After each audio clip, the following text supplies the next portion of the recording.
Jodie, very warm welcome to Wealth Talk today.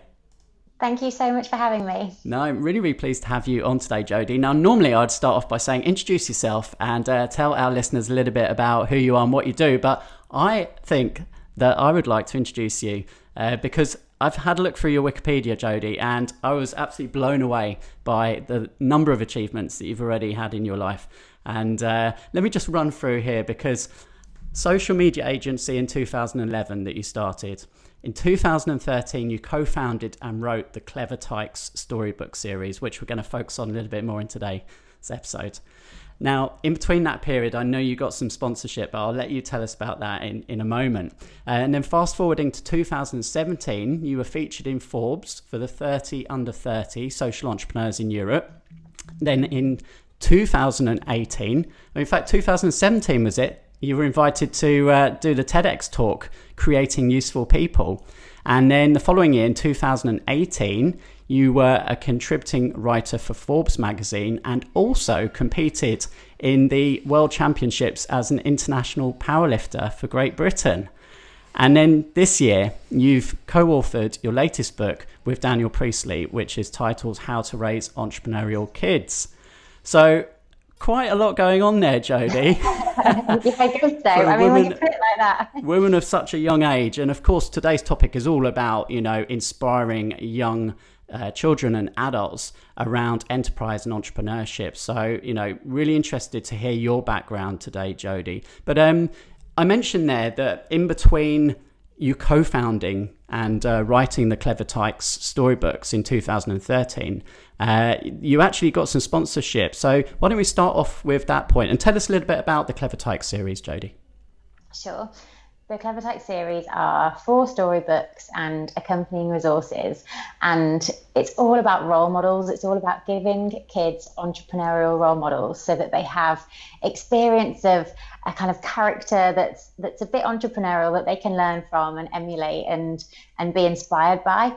And my co-founder and I wrote them. We didn't really have a clue what we were doing when we first started writing them. It was just like, yeah, sure, we'll just write some children's books and we'll get them stocked and we'll sell them and it'll be easy. And then we worked out that whilst we were selling them and they were kind of going places, we realized that to have them make the most impact, we wanted to give them away. We wanted to find a way of giving everyone an entrepreneurial role model, no matter what their background was. And so that's when we set about trying to get sponsorship. We tried to get very small sponsorships. So we tried to get banks and airlines and supermarkets to sponsor kind of 5 schools at a time.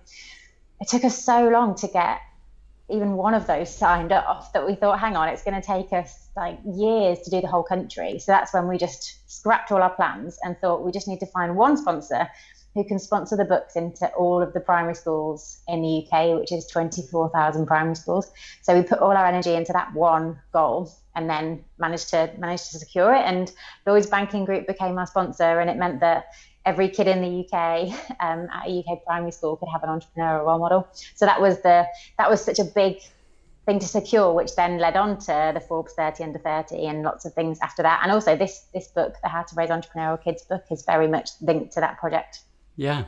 So take us back then, Jodie. What happened in your childhood that led to you being so entrepreneurial minded?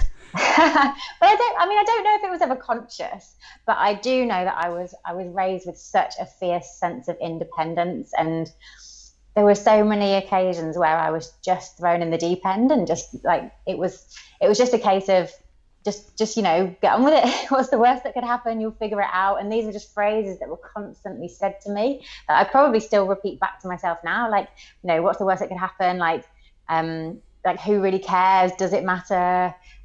Just go for it. All those little kind of snippets of mantras that still stick with me. But a couple of the examples in particular that stand out. One is that from a really young age, I was probably about 3 or 4 when it first happened, but whenever my family went away to grandma's house for the weekend or away on a holiday, it was up to me to pack my own suitcase. So I was just I don't even know if I was handed a suitcase. I probably had to get it myself. And then it was up to me to decide what to wear, to plan for that week, and to work out exactly what to put in it. And I wasn't given any guidance, and I wasn't ever told, no, you can't take that, or, you know, have you thought about this? It was all up to me to do and to plan. And looking back at it now, I must have got so much from that, because it meant that it was all up to me. I was in charge of my own destiny. And really, the worst thing that could happen is I wore some silly outfits for a couple of days, and then and then maybe didn't do that again. But so the suitcase was definitely one of them. And then another thing that I always did and was encouraged to do was just book my own phone appointments, and also book my own appointments using the phone. And also I was just confident using the phone. So in our house, whenever it rang, it was like a race. Like everyone would rush towards it and go, I'll get it. And we were very confident and comfortable just talking to whoever was on the other end of it. And I know now that even maybe some of the people I've hired in the past have not wanted to speak on the phone because it's a scary thing and you don't know who's on the other side of it.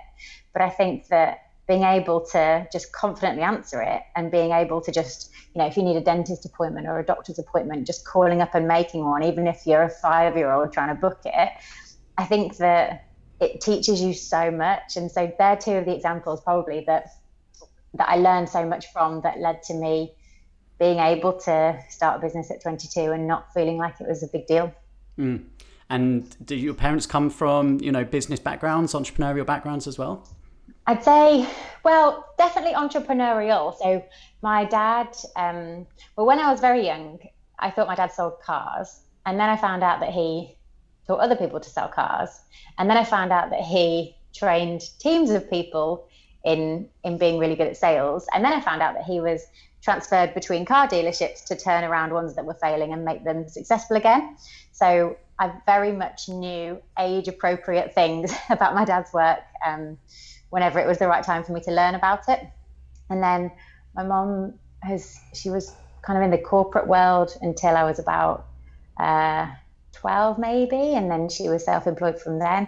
So she worked from home from all my teenage years. So I definitely remember, you know, there was a study and there was a room that she worked in, and that was kind of her space for doing it. And whenever she was on the phone, we had to be quiet. And I remember picking up a really good sense that work was important, and work was something that you take seriously and that you put your all into, and you always make sure that you give the best impression of yourself.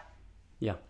In our last episode, Jodie, episode 87, we featured two teachers, and I asked them both about the role of entrepreneurship coming from the parents and from the schools. Now, obviously, you can see both sides, not as a parent yet, because you're not a parent yet, but obviously you have interviewed so many parents, and certainly in your latest book, How to Raise Entrepreneurial Kids, there's over 150 stories in there, and from both parents and entrepreneurs. So what are some of your favourites and best lessons from that book? There are so many amazing ones, and actually some of them even conflict with each other, but I think that's a good thing, because the book is definitely not about giving parenting advice or giving advice in any way. It's about sharing loads of stories, and if one resonates, great, and if one doesn't, then it's fine to just move on. So one of the ones that stands out is someone called Deepak Taylor, and he founded a company called latestfreestuff.co.uk, and it's all about finding people bargains and coupons and things online. And when he was younger, he started experimenting with eBay, and he started finding things from around the house and putting them on eBay. And then he was just amazed at how people would actually buy this stuff that he just thought was completely useless. And he was talking about how he listed some of his mom's items on eBay. And then at first she was like, what are you doing listing my stuff? And then she was amazed at how they were actually getting bids on these things.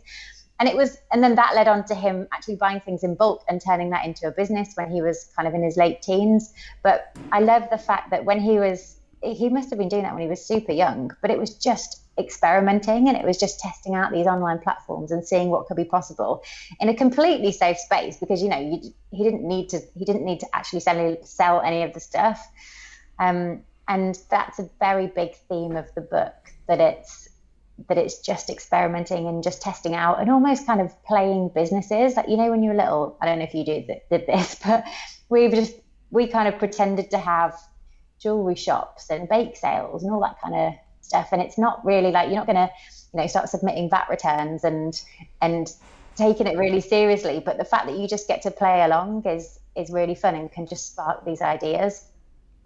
Another thing that's mentioned quite a bit, specifically in one section that's about attention spans, is this concept of developing mastery. So one of the parents who submitted a story for the book was talking about this concept of like doubling down on whatever they're interested in. So he was saying, like, at the moment, his son's really interested in dinosaurs. So they're kind of doubling down on dinosaurs. So they'll go to dinosaur museums and they'll do research little projects on different types of dinosaur, and he'll have like a dinosaur bedspread. And the idea is that they want him to develop this mastery over the subject and this deep knowledge, so that he can almost learn how to do that, learn how to be so engrossed in a topic that he could really easily apply that elsewhere. And I quite like that idea of developing a long attention span, especially in today's world where you've got smartphones and the internet and everything trying to distract you at any given time. I love that doubling down idea. And do you believe, Jodie, that entrepreneurship is born, or do you believe, because you talk about becoming enterprising, right? So do you believe that this is something that children can be kind of not trained in, but certainly encouraged and developed, rather than it just being something that someone either has or doesn't have? Yeah, for sure. I believe that. I think being entrepreneurial is a mindset and is a way of thinking. And I think that although not everyone wants to start their own business, there's still a place for entrepreneurial behavior and entrepreneurial thinking. And I think that the most brilliant people who are hired in companies are entrepreneurial, even though they might not own the company. Yeah. So what's missing in the schools, the education system at the moment, Jodie, do you think, and what's relevant now? Because things are moving so quickly, right? So what's relevant now for kids to learn about money? About money. So, well, this is such an interesting topic, and I'm so fascinated by it and grateful that you asked me to be on this podcast to talk about it. I think that people take on the beliefs of their parents about money. And I can see you now. We are recording live on video. Sorry. I popped up. Well, nice to meet you, Jodie. I know. Right? So, right, I think that people in general, by default, will take on the beliefs of their parents. So some examples that always fascinate me when you see someone doing it is, who is there that looks at the cheapest item on the menu first, regardless of if they actually want to eat the cheapest item on the menu? If someone talks about something being expensive, what does expensive even mean? Does it mean it's just, you're getting ripped off, or does it mean it might be something that's better value or better quality? The word expensive conjures up different things to different people.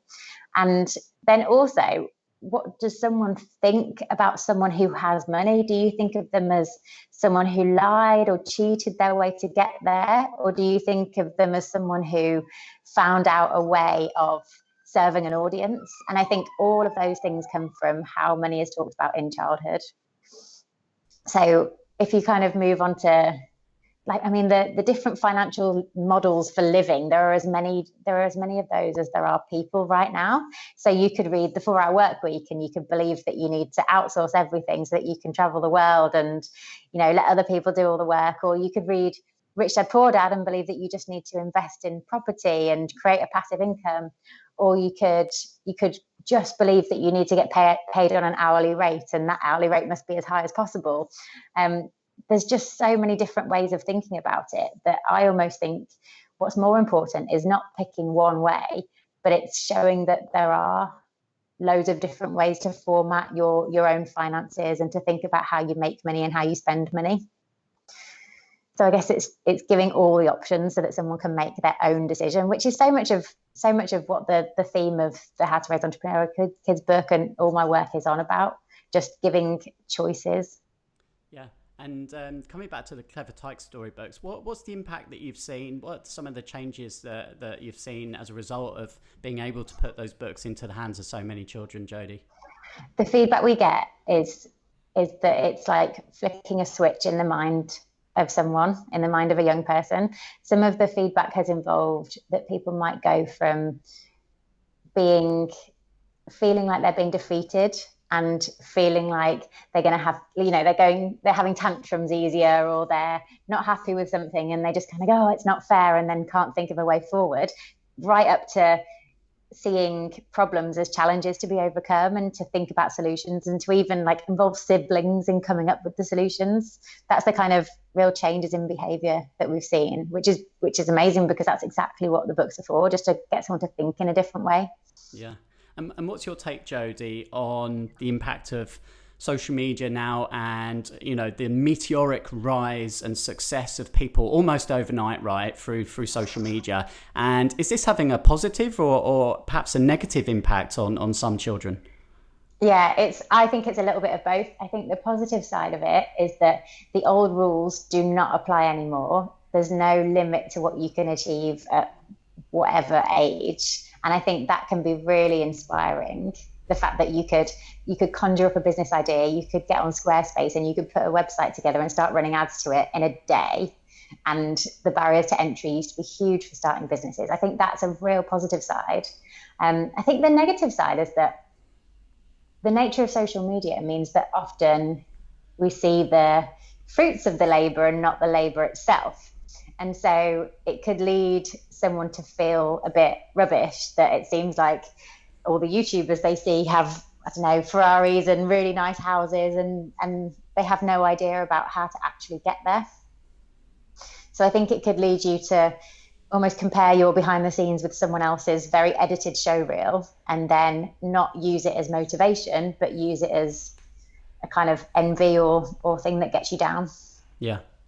Now, you started your social media agency back in 2011, Jodie. You were selected as one of the original 12 ambassadors of the startup loans, as an example of someone who started their business with less than £1,000, and you were 22 years of age then. Tell us a little bit about what that was like for you at that early stage. I honestly didn't even think about it. I think now you might start a business with a whole business plan, and my business plan was just 2 words: get clients. And that was honestly it. So the year before I started JC Social Media probably set it up really well, because I was on a graduate scheme actually in social care, which is very different from social media. But I also worked that as a full-time job, and then I worked another full-time job at the same time as a waitress. So it was a whole year of 9 to 5 plus 6 to 11, nearly every day. And that was what set up this, like I basically had money to live on whilst I started my business and whilst I figured it all out. And I think that was really important, because I knew for sure that I wanted to start a business, but I didn't know what it was. I kind of wanted to buy myself some time to think about it and make sure I picked the right thing. So yeah, I pretty much just decided what I was going to do. I think the £1,000, it was £800, which went on a website and a course on how to do social media, how to be a social media manager. And then I turned up to networking events and I must have been I was super young, I was super naive. I turned up to networking events, told everyone what I was doing. And then when someone came up to me afterwards and said, oh, that's interesting, let's talk about that, I followed them up again and again and again to talk to them about it, because I just thought, you said you want to talk about it, let's talk about it. And so I think it was just that naive persistence that led to having conversations, which led to meetings, which led to proposals, which led to clients. And I think it was a real big deal for me to get one client. And then once that was signed off, I was like, well, that's one. I mean, how hard is 2 or 3 or 4? And then it grew from there. It was just that confidence to actually have that first client. And I think that made all the difference. Yeah. It certainly shows a mindset, right? And the fact that you've competed all the way up to the World Championships, you've been, voted, in the 30 under 30. Another award I haven't mentioned, along with your husband, Great British Entrepreneur Award, title of Entrepreneur's Champion there. So, it clearly shows that it's a mindset thing, right? More so than perhaps the educational background. So would you 100%. agree with that? Yeah, 100%. I think that the world is what you like. You kind of project out who you are, and that's what you hear back. So if you decide that today is going to be an amazing day, you will kind of collect evidence to back up that today is going to be an amazing day. And I think if you do the opposite, then the opposite happens. So if you approach life in such a way that, well, yeah, why couldn't I get to the World Championships? Other people are doing it. Like there's no reason I couldn't. We're all kind of born roughly the same. We all have the same number of hours in each day. I try and see things as in a really simple way, and then work out what I want to do, and then try and do it as far as possible. I think the biggest pitfall that so many entrepreneurs face is that they split their time too much between too many things. And I think that the energy in one direction is really important. Yeah. So knowing what you're good at, what you're not good at, focusing on those things, important advice. Yeah. And, to kind of wrap things up here in terms of really the way you're building your wealth, Jodie, you are obviously building it in multiple pillars, businesses and now across IP as well, but also joint ventures. So, your latest book is co-authored with Daniel Priestley. Daniel obviously featured on episode 67 of Wealth Talk. And tell us a bit how that came about. That came about because I had this idea. I actually had an idea for a blog post. I put out a HARO. So HARO stands for help a reporter out. And it's where you kind of put out your story and different sources contribute. So the HARO that I put out was, how are you raising entrepreneurial kids? Or how were you raised to be entrepreneurial? Because I wanted those stories from people. And I thought I might get 3 or 4 that I could write a good blog post with. And I got 500. Wow. And so I was reading through those stories being like, oh my God. And everyone put so much detail into them. And it was almost like they were having realizations as they were writing the responses. So I got 40,000 words of responses through, sorted them all into different sections, and then thought, this has to be a book. It just has to be, like, it would be brilliant. I was convinced that this is probably the biggest account of entrepreneur childhoods that probably even exists. And so once I'd got a bit more of an idea around the book it could be, I called Daniel. So we'd spoken at an event together a couple of years ago and just kept in touch. And I said, actually, I think I pitched him in a voice note on WhatsApp. And it was like, so I've got this idea, I've got this book. And he called me back straight away and he just said, yeah, great, I'm in. What do you need? And so then he introduced me to his publisher, and they were fantastic in putting the book together and challenging us on a few things. And then, we turned it into this magical book that is so exciting to hear feedback from now. Yeah, well done on that. And of course, if our listeners would like to grab a copy of the book, have a read through that, and obviously look at the Clever Tykes series as well and everything else, Jodie, where's the best place for them to do that? So the best place for that book and for all the Clever Tykes books is clevertykes.com/book. Yeah. And I've got a feeling that won't be the last book that comes from you, Jodie. Anything else in the pipeline at the moment? Yeah, a few things. I'll tell you when they've happened. Okay.